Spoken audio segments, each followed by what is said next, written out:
Gandang gabi po sa lahat. This is Coach Lidin Hu, nagbabalik for our live tonight. Empowering Pinoys, that's our mission. For sure, we want to help 40s and above to rebuild their health by gaining muscles. Kamusta po kayong lahat? Let me know from the comment section below. Naku, na-miss ko po lahat yung mga live viewers natin. Of course, in the past weeks, almost a month, tayo medyo nag-record lang ng live videos para sa session natin. And of course, you know what happened? Kakasal, nakakagaling lang po sa kasal si Coach Linin Hu. And that's why we had some interruption sa live natin. But I'm so excited na nagbabalik na tayo sa setup natin. As you can see, yung setup natin, different siya nung last time kasi of course lumipat tayo sa a bit wider na space. Of course, para maka-settle down din with my wife. Yung pag-uusapan natin tonight is about flat na chest. Very personal po to sa akin. Kasi nanggaling po ako sa very flat chest. And when you say flat na chest, it's not just about your physique, no? It's also your self-esteem.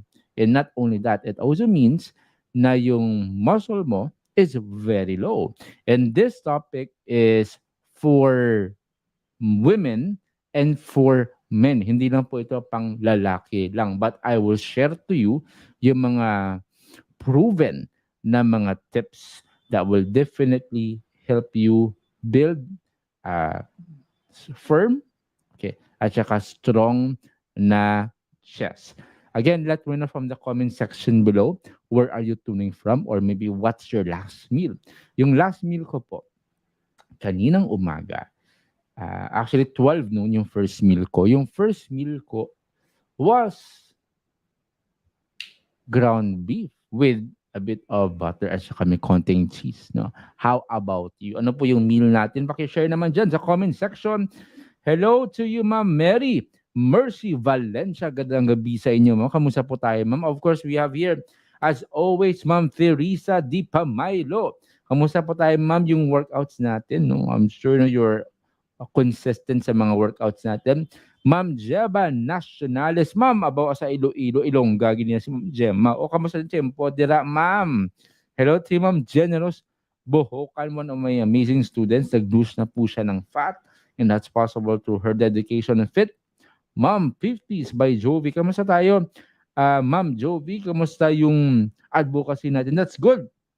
That because you want to focus on fit na mga mommy at 50s and above. Kailangan po natin yung mga nagfo-focus sa mga ganung area, no? Ma'am, Mai Yamamoto. Seems like Japanese yung family name natin. Kumbawa to you, Ma'am Mai. Ma'am Ching Vicente, gandang gabi sa iyo, ma'am. Kamusta yung ministry natin dyan? Watching from Nepal, si Ma'am Esther. Kamusta tayo dyan, ma'am? Kamusta yung mga kapwa Pilipino natin dyan? Of course, Ma'am Vanji Mercado, gandang gabi po sa inyo, ma'am. And we have here Ma'am Lynn, as always, Ma'am Lynn Reyes Fuentes. Ma'am Ligay, nagbibigay ng happiness sa atin. Kamusta tayo, ma'am? Watching from Calamba. Of course, we have here Ma'am Nena Urevilla. Gandang gabi sa inyo, ma'am. We have Coach Ann. Kasya, kamusta na unsa dyan sa Cebu? Ma'am Ann. Coach Ann. Kamusta ang weather natin dyan? Ma'am Cabs, Miriam. Good evening sa lahat ng watching from CDO. Gandang gabi sa lahat. Of course, before we dive sa topic natin, I'd like to let you know na meron pong coaches that will focus on 40s and above. So if you know someone, maybe a relative, a friend, or family member who needs guidance, tag nyo po sila dito sa page ko. Coach Linin Ho, that's my page. Empowering 40s and above to rebuild their health. Beginning muscles, we have team of coaches. Some of them are watching here tonight. So Worth Again Academy is a community of coaches plus 40s and above who want to rebuild their health. So dito sa page natin, meron tayong tatlong main coaches but marami tayong mga coaches dito. Napaka dynamic, passionate when it comes to helping people get fit. Yung passion nila nag-uumapaw. And how I wish I have that kind of passion, no? We have some coaches here na nanonood mo. Si Coach Regina is also watching. Coach Liz, Coach Shania is also watching. Some of our WTG coaches who are here, are willing to help you. So, later I'll share some details about the academy. But before that, dive muna tayo sa topic natin. Okay, so I'd like to let you know, yung story ko po ganito. Nung I was, all throughout my life, okay, all throughout my life, I was skinny. So, it comes along na if skinny ka, flat yung chest mo kasi yung definition, wala. Yung muscle definition, wala. So, I had a low self-esteem when it comes to my body composition. Lampayatot po ako when I was in elementary and high school. When I say lampayatot, mabilis matumba, mabilis magkasakit, and I was prone to bully because of that. So, ang ginawa ko, I really want to build my confidence, no? A healthy confidence naman po. Hindi naman po parang mayabang na, or of course we don't advocate yung ganung goal when it comes to fitness, no? So we want na maging high yung esteem mo so that you can do a lot in life. So nag-start po ako mag-workout when I was in first year college.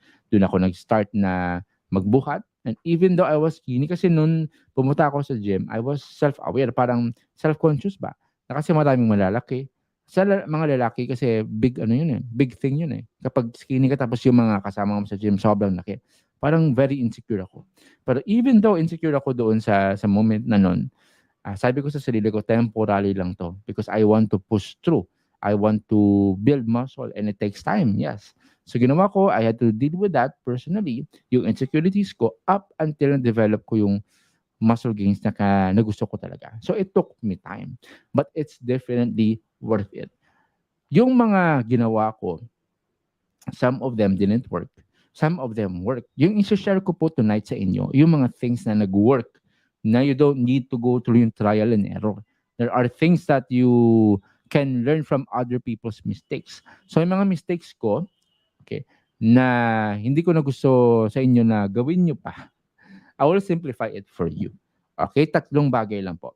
Una sa lahat, if you have a flat chest, of course, you want to focus on chest developing na mga workouts. So ano yung mga chest focused na mga workouts? Yung very famous, of course, is yung bench press. Meron tayong other version na barbell bench press. Pero I would highly recommend when it comes sa safety at saka high range of motion, full range of motion, mas okay po yung dumbbells. Kasi dun sa dumbbells, yung dumbbells po mag-adjust sa body composition mo or yung sa flow ng elbow mo at saka yung wrist mo. Whereas kapag machine yung ginagamit mo, when you perform bench press, of course, firm po yun at saka fixed. Ikaw mismo yung mag-adjust dun sa fixed na machine. So it's always safe to go for dumbbell workouts. So one of which is dumbbell bench press. Coach Nins, wala po akong bench. Okay lang, magsimula ka muna sa floor. Lagyan mo na ng floor mat. Tapos mag-perform ka dyan ng dumbbell floor press. Okay, tawag natin doon. Make sure lang when your elbow hits the ground, huwag nyo po siya i-rest doon. Let it touch lang the ground, the surface. Kasi kapag naka-rest po doon, nakalapag, you're resting. And in fitness world, cheating po yung tawag doon. So, you let it touch the surface lang. Kaya ano pa ba yung mga workout to develop your chest? We also have flies, dumbbell flies. Okay, or yung may machine, merong pec deck. Alam mo yung flies, di ba? Parang ganoon. Okay, parang gumaganon siya. Okay, ganoon po yung yung execution niya. Yung bench press is ganito, tama? Okay. Yung flies naman pag ganito. Okay. Make sure lang you perform it correctly. Kasi yung flies, isa sa mga common mistake kasi sa dumbbell flies, is naka-straight yung kamay, parang ganito, yung ginagawa nila. Parang ganito lang. Okay. So mali po yun kasi sasakit po dito. So you have to bend it as you go down. Okay. Konting bend lang sa elbows. Yung dumbbell bench flies, mafe-feel mo if tama yun kasi yung muscle natin dito sa chest is nasa stretch po siya.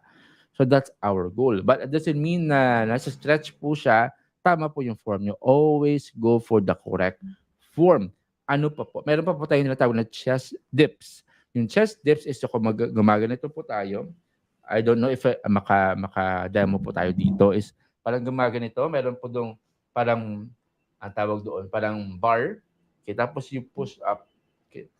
Okay. Research nyo na lang online. Mas mabuti po yun. Hindi ko dito mademo kasi limited yung space natin dito. So, dumbbell, chest dips po yung tawag doon. Yung focus po nun is dito sa chest, but with emphasis dito sa lower chest natin. Meron po tayong other variation. Meron po tayong tinatawag na dumbbell incline, okay, bench press.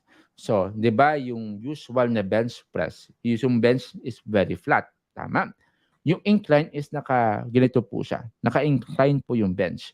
So, when you perform that, okay, yung target is yung chest, but with emphasis on the upper chest. Okay? May mga variety po doon when it comes sa bench press.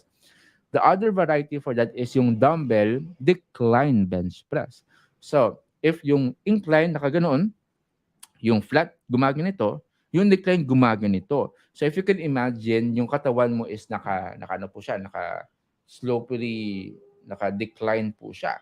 So, dito, hinihit naman natin yung chest, yes, but with emphasis naman sa lower chest. So, galing, no? Maraming mga variety. Yung muscle natin, marami siyang layers. Although interconnected po yung muscle natin, there's a way to put emphasis to it. Okay?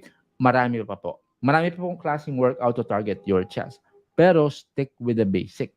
Kasi when you stick with the basic, that's where you can develop confidence. Okay? Always go for basic, and then para po makaiwas tayo or ma-avoid natin yung boredom or yung ma-bored tayo sa workout natin. Kasi minsan, di ba, yung workout nakaka-boring din kasi minsan pa ulit-ulit siya. Tama ba? May makaka-agree pa dito sa akin or ako lang yung nabobored minsan. May mga days na nabobored ka mag-workout kasi pa ulit-ulit lang. So, ginagawa ko, binabigyan ko ng variety. Okay? Paiba-iba. Para po may yung tinatawag na masashock yung muscle mo kasi hindi siya na sanay sa pattern na binigay mo. So, go for variety. It can give excitement sa workout nyo. So, again, those are the basic. We have dumbbell bench press. We also have dumbbell flies. Of course, to target yung upper chest natin, we have inclined double bench press. Sa lower chest natin, we have declined dumbbell bench press. Okay, always go for variety para po ma-excite natin yung workout natin. Pangalawa, it's always a good idea to challenge yourself. Challenge yourself. Yung katawan natin is like our brain. Our brain adapts to challenge, and it grows only in the situation where it is being challenged. Can you imagine if yung pinag-aaralan mo, kunwari nag-high school ka, first year high school, yung natutunan mo everyday sa school is always about addition. Okay? All throughout first, second, third, and fourth quarter. Addition lang. 1 plus 1, 2 plus 2. Maboboard ka. Walang growth.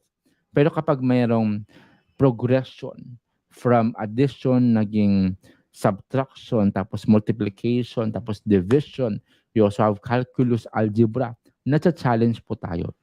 That's academics. How about in life? Diba, when you're exposed to challenges, tapos yung overcome mo po yun, there's beauty to it. Nasasanay po tayo at saka we grow in knowledge at saka in wisdom. The same thing with our muscle. That is why if you can track your progress when it comes sa binubuhat mo, sa workout mo, sa number of reps at saka number of sets, weekly yung pag-track mo, malalaman mo if stagnant po ikaw or nag-grow yung intensity ng workout mo. Okay, always go for progressive overload. That's the often coined word natin dito sa life. Progression overload. So that's a way to challenge yourself. Also, make sure na when it comes sa progressive overload, hindi lang po ito yung weights ng dumbbells mo o yung barbells mo. Also, we want to include yung number of repetitions at saka number of sets. So maybe, nag-increase ka na ng weight. You can also increase yung repetitions at saka yung number of sets. It depends on of course, your level ngayon. Kasi what's working for me may not be working for you. At saka yung tolerance ko sa workout at saka sa muscle pain is iba po sa inyo. That is why you have to know ano po yung level na meron kayo ngayon when it comes to your workout. But never, never be in stuck dun sa workout routine mo. Always strive for challenge at saka for progression. Now, I always coin yung progressive overload, tama? But don't forget na for us to avoid fatigue, we have to prioritize recovery. And that's our third point, right? Recovery. So, kanina we have progressive overload. Yung opposite po neto is yung deload. So, yung deload, of course, the opposite. So, there are two ways to do deload. By the way, yung goal ng deload is to avoid fatigue. Babawasan po yung intensity ng workout nyo. So, when we go for deload week. So, progressive overload is to increase intensity. Deload is to decrease intensity so that we can avoid fatigue. Okay, there are two ways to go for deload. Yung una is by feeling. Okay, feeling mo na hindi ka condition ngayon, you go for deload. Feeling mo hindi mo mabubuhat ito. So, that's by feeling. Yung other one is by plan. So, may structure ka na fina-follow. Kunwari, on the 6th week, that's where you go for deload or every 5th week. Kunwari, yung structure mo sa deload, 50% decrease with weight. So, kunwari, 50 pounds ka this week, tapos next week mo di-deload week ka. So, from 50 pounds, magiging 25 pounds na po siya. So, that's by plan. I highly suggest, and coaches would suggest to you, na it's always wise to go for plan deload. Kasi kapag by feeling lang, of course, sometimes it might be too late kasi na-injure na po kayo, na nangyari po sa ito yung fatigue. Of course, we want to avoid those things. Tama. So always go for a structure. Now, when it comes to recovery, not just deload, always prioritize sleep. So yung good rule of thumb is always go for 8 hours of sleep. And the best approach to it is you always sleep at the same time at saka wake up at the same time. Meron pong pattern. And you can never, ever, okay, compensate for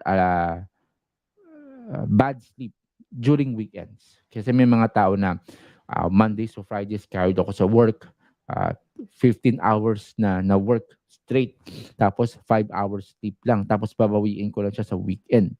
So it's a wrong mentality kasi yung brain natin once na ano siya na hindi siya nabigyan ng tamang oras sa pag-sleep, hindi po siya ma-replenish. And sometimes it leaves damage sa neurons natin. No, I'm not exaggerating. There are many uh, replenishment na nangyayari every time we sleep.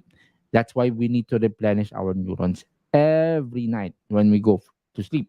And that info, I got it from Matthew Walker, the author of Why We Sleep. He is a brain and sleep expert, professor in Harvard University. So sinabi niya doon, you can never compensate sa lack of sleep during weekends.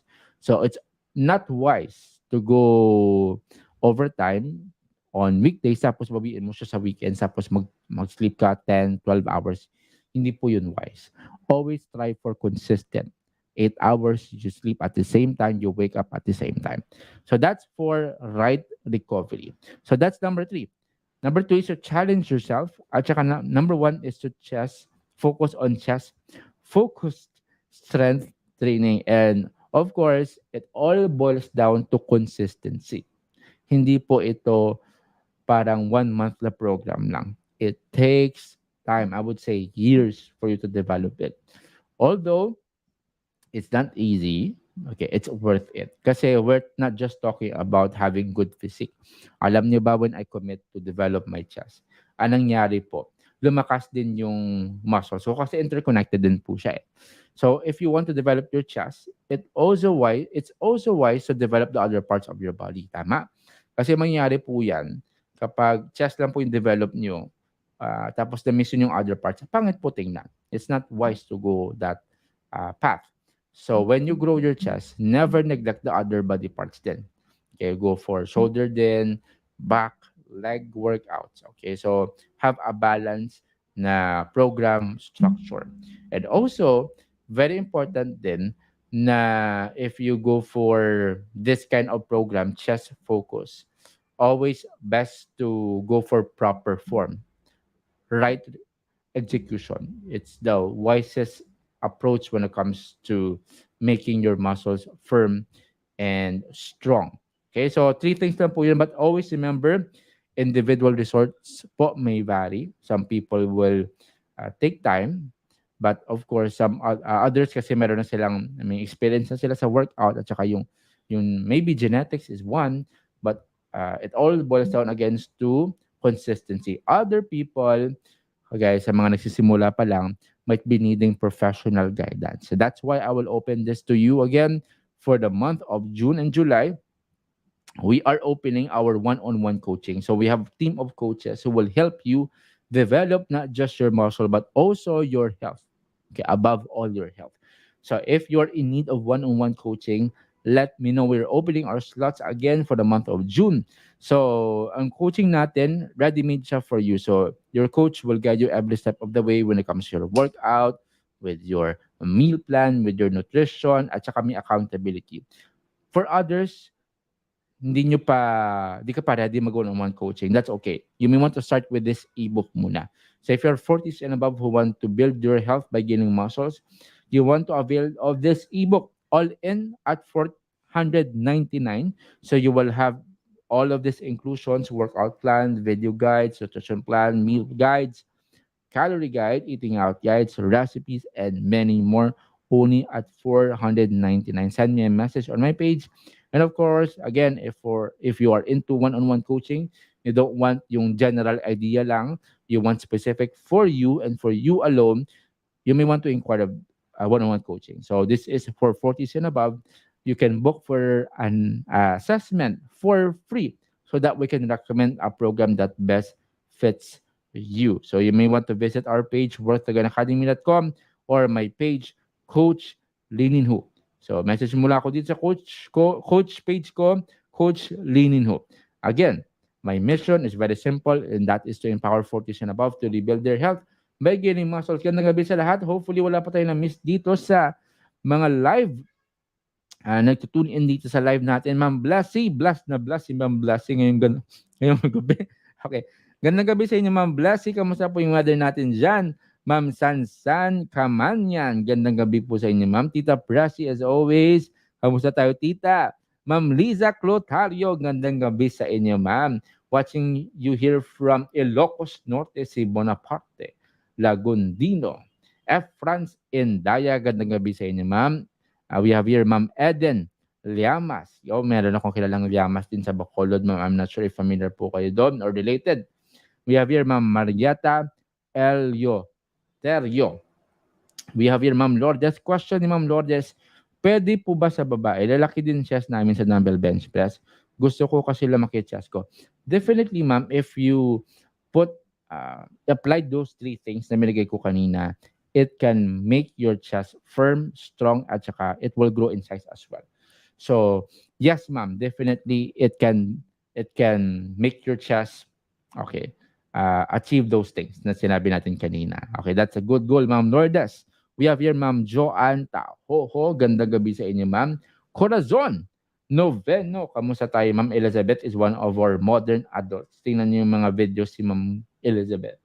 Napaka-fit po niyan, si Ma'am Elizabeth. We have Ma'am Vilma Kingingan. Yeah, thank you for tagging your friend.